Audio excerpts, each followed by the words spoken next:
Live.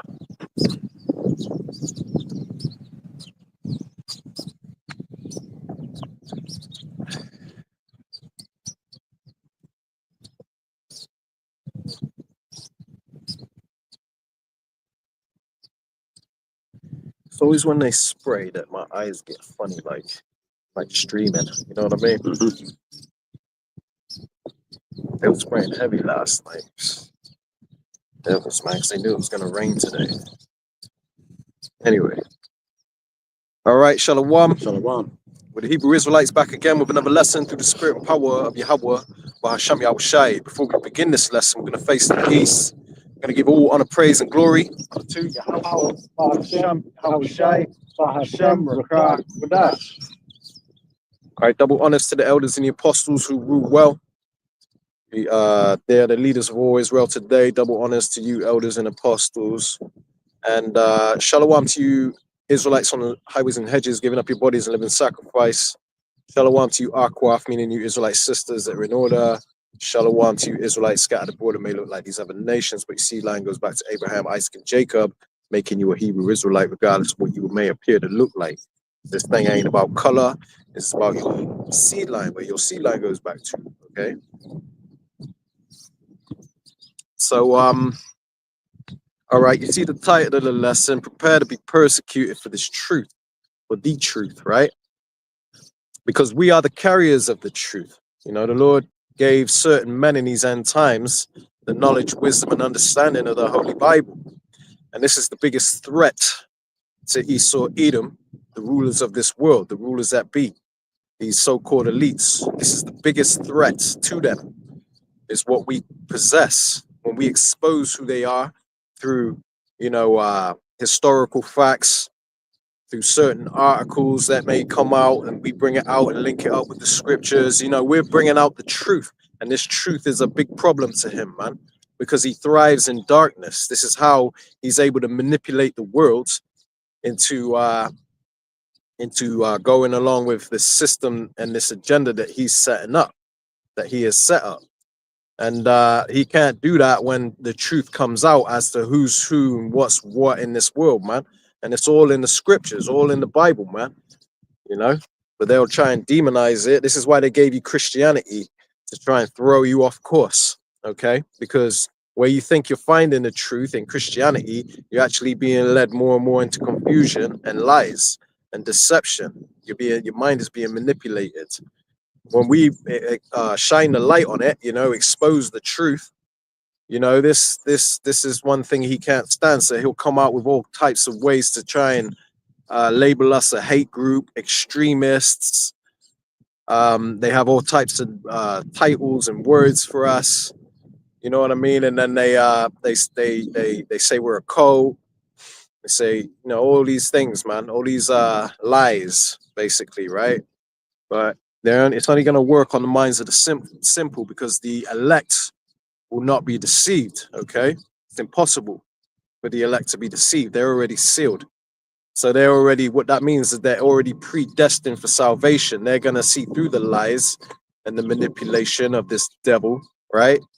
And they're not going to be deceived by it. So anyway, Lord willing, you're edified through this lesson, all right?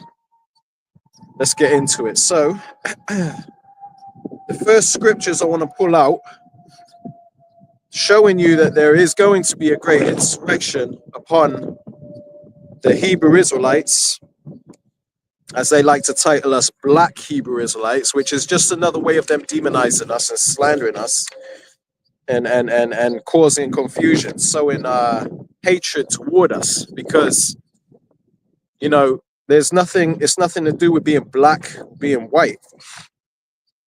The only thing we say is that, you know, most of the Hebrew Israelites are going to be brown skinned, most of them, but not all of them. But they'll twist things to try and make it seem like this is just a black power movement, right? When it's not. So this is the book of Second Ezra's, 16, and I'm gonna start at verse 68, and I'm gonna read, and then we'll get into a few articles. I'm gonna read a few articles that I came across as of late that are going on where, you know, Esau, the devil, is trying to build up a case against us, man, trying to lump us in with anti-Sem and all this. But, you know, it's all going to lead to this prophecy right here in the book of 2nd Ezra, chapter 16. And verse 68 says, "For behold, the burning wrath of a great multitude is kindled over you, and they shall take away certain of you and feed you, being idle with things offered unto idols." So you can link that with Revelations 2 and 10, right? Basically, the devil is gonna come down and throw some of us into prison, man, for this truth, right? Because they're gonna label it anti-Semitism, they're gonna label it extremism, hate speech. You know what I mean? Esau's currently, as we speak, building up a case against us. Now he's saying that he's coming after, you know, supremacists and all this. He may even throw in white supremacists and all that he's trying to target. But really his ultimate goal is us. But he's not trying to put too much attention on us at the moment, because then you're going to have a lot of people that are going to look into it, see what we're about, and they're going to flee from Christianity. So it's going to work against them. You know, the scriptures say that you can do nothing against the truth, but for the truth, right? So anything he tries to do against the truth is all going to actually backfire against him. So he's got to tread wisely and carefully. That's why you don't see no news articles about on the mainstream media about Great Millstone, for example, right? Because those are the real prophets among all these different sects of Hebrew Israelites, right? They're the real prophets. So they may slander IUIC or certain other people, ISUPK, because when they're brought to the spotlight and people go and do their research on ISUPK or IUIC, they're not being taught the truth. So therefore, anyone that does sort of join them is joining somebody that's not preaching the truth. So it actually will work in his favor. But if he was to put out like Great Millstone on the forefront and people look into who we are, then they're going to learn the truth and they're going to see things for what they really are if they're a part of the elect. Okay. Now, let me continue, right? So this is 2nd Ezra 16. And I'm going to read 68 again. It says, "For behold, the burning wrath of a great multitude is kindled over you." So this is a prophecy that's coming really soon, man, in the very near future. You're going to have a great insurrection upon us, man. Insurrection means a violent uprising. So therefore, you're going to have we're going to be public enemy number one. Esau's going to do something to put us in the spotlight and spin the narrative to make it look like we're a hate group or we're the problem, or because we don't support Palestine or we don't support Israel because we're not involved in all of that. Therefore, we're part of the problem, right? This is probably one of the things he might do. So verse 69, it says, "And they that can..." Actually, let me read the rest of that. So this is verse 68. It says, "For behold, the burning wrath of a great multitude is kindled over you, and they shall take away certain of you," right? Throw us into prison camps, right? "Take away certain of you, and they shall take away certain of you and feed you, being idle with things offered unto idols." Do you want to quickly grab Revelations 2 and 10 for me? Because there's a precept to that showing you that there is a prophecy that some of us are going to have to be put into prison for this truth. So you have to count the costs before you decide to put your hand to the plow, right? Because once you put your hand to the plow, there's no looking back. There ain't no looking back into the world. How are you going to look back to death? We're on the path to life. So there's no other direction we can go. You understand? When you're in this, you're in it for life. It's like that blood. It's like making a covenant or signing a contract, if you will, right? Yeah, this is the book of Revelation, chapter 2, verse 10. It says, "Fear none of those things which thou shalt suffer. Behold, the devil shall cast some of you into prison, that ye may be tried, and ye shall have tribulation 10 days. Be thou faithful unto death, and I will give thee a crown of life." So it says, "Fear none of the things that you shall suffer," right? Because some of us are going to suffer.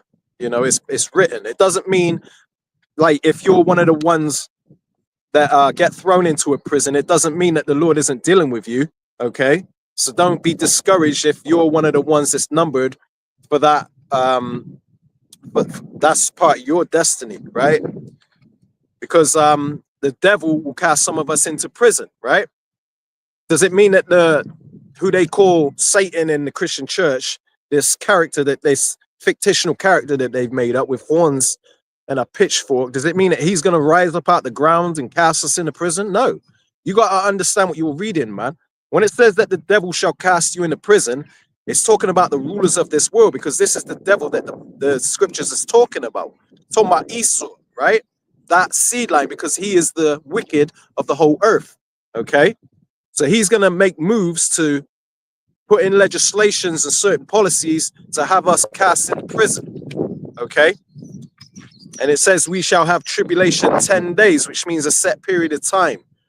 All right. It says, be faithful unto death, and he'll give us a crown of life, meaning that we will receive victory and be crowned among the elect. And that's what we're going for. That's what we're aiming for, is to be part of that number, man. All right. So we got to endure whatever is brought upon us, because these things are written and they are going to come upon us. But you need to make sure you prepare your soul for that, right? Let me go ahead and quickly read that, actually. Which Sirach 2 and 1 through 8, right? So this is the book of Sirach, chapter 2, and verse 1. It says, my son, if thou come to serve the Lord, prepare thy soul for temptation. So if you've made a conscious decision to walk this path that we're on, you recognize the truth for what it is, and you say, I want to live for the true God of Israel. I want to flee from Christianity and come into the truth, right? If you've made that decision, then understand what you're involved in, man. Understand what comes with that. It means that you have to make great sacrifices, and you have to be prepared to be maybe one of the ones that has to be a martyr for this truth, meaning that you could be tortured in a FEMA camp, but if the Lord puts that amount of faith on you to go all the way, then there's a good chance that you are of the elect, because only the elect are going to have that type of faith, man. We're going to need great faith in the day to get through the days we're coming into, man. It ain't fun and games. Christians seem to think that you're just going to get raptured out of here, not going to face any sort of tribulation or trials, right? Hop, skip, and jump your way into heaven, right? And it ain't going to go down like that, okay? Start to rain.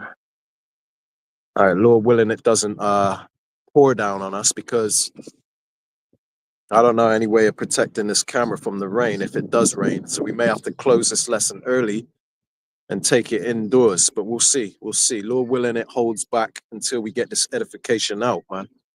Right? But let me continue, right?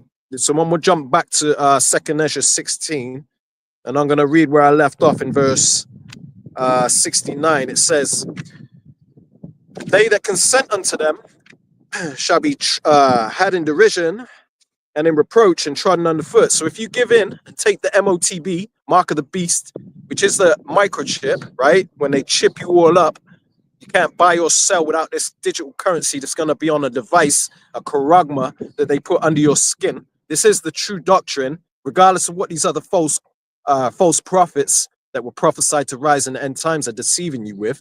They're telling you that the mark of the beast is sin. They're telling you all these bugged out things that don't line up with scripture, that don't make sense, right? Trying to make sense of it. They're basically throwing crap at the wall and hoping it sticks. But only the simple are going to be deceived, right? The elect are not going to be deceived, right? So that it says, and they, 2nd Ezra 16 and 69, and they that consent unto them, so if you give in, shall be had in derision and in reproach and trodden underfoot, right? So you're going to be trodden under the foot of Esau, man. You're gonna go through hell, okay? And then eventually you're gonna get that, because you're gonna get a boil, you're gonna get a grievous sore, and then you're gonna get plagued with the nukes, all right? That's gonna come, the final plague upon Babylon, man. You're gonna be cast into what the Bible calls the lake of fire, all right? When America gets nuked.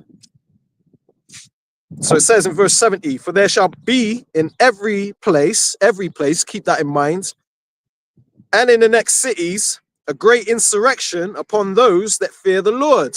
Is it talking about Christians? No, because they don't fear the Lord. They think they do. This is why they go to the Christian church every Sunday, because they think that that's a form of showing fear to the Lord, and it ain't.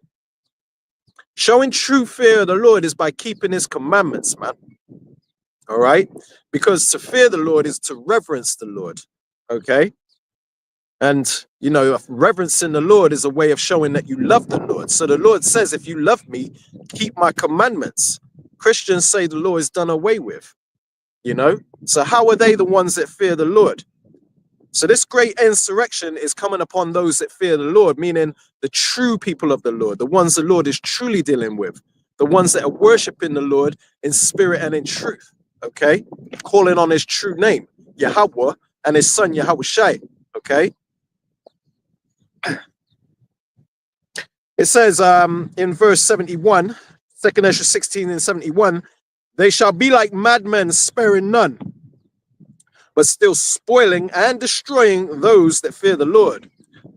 So, you know, many of us are going to be cast out of our houses. Our goods are going to be taken. We're going to be reduced to a bum, right? We're going to be maybe living in a tent. Who knows? Couch hopping. You know, you're going to be brought to a lower state, right? But you got to be patient when that happens, all right? Let me quickly bring that out before I go any further. And that's in...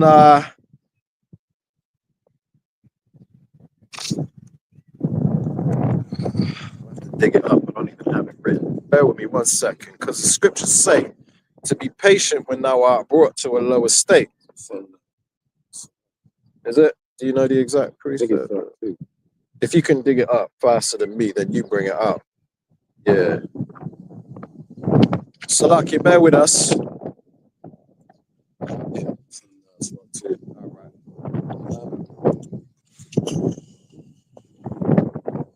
Okay, this is Ecclesiasticus chapter 2, verse 4.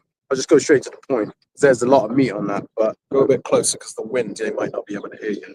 Yeah, so I'm just going to read in the book of Ecclesiasticus, the book of Sirach, chapter 2. I'm going to go straight to the point in verse 4 because there's a lot of meat on those scriptures, but verse 4 is the point. It says, whatsoever is brought upon thee, take cheerfully, and be patient when thou art changed to a lower state. It says, for gold is tried in the fire, and acceptable men in the furnace of adversity. That's it. You know, because to be tried as fire in the furnace of adversity means that, you know, you're going to have to go through hell to prove who you are, prove, you know, how much you love this, how much you love Yahweh Bashim Yahushai, man. Okay. So, you know, a lot of us are going to be brought to a lower state, but we got to be patient when that happens, right? Because that's all a part of that temptation that we have to endure. You know, just like I brought out that, you know, my son, if thou come to serve the Lord, prepare thy soul for temptation. Part of that temptation is to be an outcast of society. Because when we don't accept the ways that this society is going, where they're going to try to merge man with machine and, you know, the internet of things, the internet of bodies and all that, we don't want to take part of the beast in his image, right? We don't bow down to the beast in his image, which isn't Cedric Bourget, okay? For you IUIC followers, you're being deceived, okay? But you know, this very important prophecy is very important. It's very important for you to understand the meaning behind that prophecy, man. That's a major prophecy that's about to take place, which ties in with that insurrection upon us, man. Okay? Because we're going to be public enemy number one and an outcast of society, man. We're going to be reduced to a lower state. So let me read this again in the book of 2nd Ezra, chapter 16 and 71. It says, they shall be like madmen, sparing none, but still spoiling and destroying those that fear the Lord. So your life's going to be destroyed, man. All right? You're going to lose your job, your home, whatever. But you have to count it all as dung for this, for the Lord's sake, right? And it says, for they shall waste and take away their goods and cast them out of their houses. See? So a lot of us are going to be cast out of our houses. Our goods are going to be spoiled. Everything you worked for, you have to count it all as crap. Okay? Don't hold on to anything in this world, because you have to let it go for this truth's sake. How much do you want to show? Do you love the Lord, man? You know what I mean? How far are you willing to go? You know, this is why you got to count the cost. Verse 73, then shall they be known who are my chosen, and they shall be tried as gold in the fire. That's that furnace of adversity, man. That's that hell that we're getting ready to go through, man. Yeah, it's like you ever watch the refinery process of gold? It goes through that process quite a few times before it gets the pure solidified gold out of the whole process. You know, that's what the Lord is going to put you through, right? So when you join this thing and you know you start to serve the Lord, that's why He says prepare your soul for temptation, because you're going to go through it. Lord willing, I know you're going to go through it, man. But hey, that's the cost, the price you pay, you know, to play. That's it. Right? That's right. Now, it looks like it's starting to rain. We may have to continue this lesson indoors, but we'll see. Lord willing, it holds back, right? Because there's a whole lot of things we wanted to bring out this lesson. So we'll see. We'll see. So this is 2nd Ezra 16, and I'm gonna read 73 again. Then shall they be known who are my chosen, right? So during that time, it will be known who were the real prophets among all these false prophets, man. Okay, and you're gonna find out that it was Great Millstone and the affiliates. Okay, the ones that teach the same doctrine, right? They have the truth, the 100% truth, right? It says, and they shall be tried as gold in the fire. Verse 74, hear, O ye my beloved. The beloved are the ones that do his will, okay? It says, hear, O ye my beloved, saith the Lord. So this is speaking to the elect. It says, behold, the days of trouble are at hand. It says, but I will deliver you from the same. Right? So the days of trouble that it's talking about is the time of Jacob's trouble, pursuant to Jeremiah 30 and verse 7. All right? Salakia is starting to come down now, and we ain't got no protection for our camera, so we're gonna have to wrap this up, and we're gonna Lord willing, we'll continue this indoors, man. Okay? Salakia for that. We didn't it didn't say rain on the weather forecast, and sometimes that weather forecast app is not reliable, right? We can't do these lessons outdoors when it's raining. We didn't count on rain, so all right, we're gonna have to continue this. Salakia for that, but we'll continue this indoor, Lord willing. All right, shalom. Shalom. Shalom. How about Shem Yahshua Barakatan? Yeah, how about Shem Yahshua Barakatah? Shalom. The water for watching.